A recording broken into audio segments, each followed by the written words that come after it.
सर्वांना जय भीम जय श्री.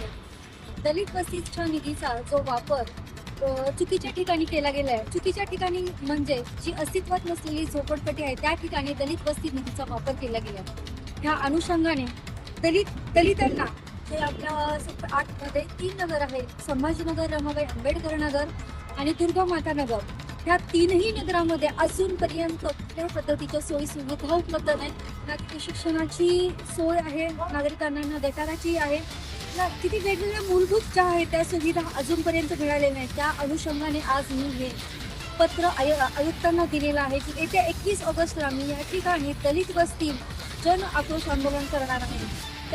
त्याच अनुषंगाने मी त्यांना हे सांगितलं आहे की आमच्या दलितांच्या हक्काचा निधी जातो कुठे, आमच्या दलितांना रोजगार मिळत नाही का, म्हणून आमच्या दलितांनी आतापर्यंत अन्याय सहन करायचा. फक्त त्यांनी का आतापर्यंत काय धुणं भांड्याची कामं, स्वयंपाकघरातलीच कामं करायची का? त्यांची मुलं त्यांच्या अभावी ते मुलं शाळेमध्ये जाऊ शकत नाही, कारण की त्यांची आई तिकडे कामाला जात असते. त्यांना चांगला रोजगार मिळत नाही, त्यांना स्वाभिमानाने जगावं असा अधिकार नाहीये का? हा माझा प्रश्न उभा आहे ह्या ठिकाणी. त्याचबरोबर राहिलं अंगणवाडीमध्ये तुम्ही जाऊन बघा, अंगणवाड्यात उपलब्ध नाहीयेत. म्हणजे मुलांनी शिकवत घ्यायचं नाही का? आज 13 वर्षाच्या मुलीच्या हातामध्ये मूल दिसायला लागले का? तिला शिक्षण मिळालं नाही.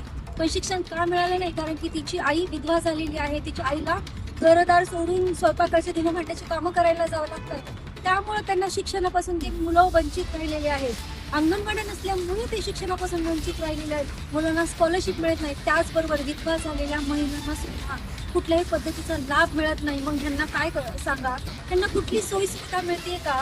मग ह्या दलित वस्तीचा जो फंड निघालेला आहे तो फंडचा वापर केला कुठे तुम्ही? जे अस्तित्वात नसलेली झोपडपट्टी आहे त्या ठिकाणी तुम्ही वापर केला कशासाठी?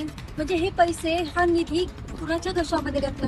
ह्यामध्ये नगरसेवकापासून जे अधिकारी आहेत सगळे ह्यामध्ये दोषी आहेत आणि ह्या सगळ्यांवरती पारदर्शक पद्धतीने चौकशी होऊन त्याच्यावरती कारवाई केली झालीच पाहिजे.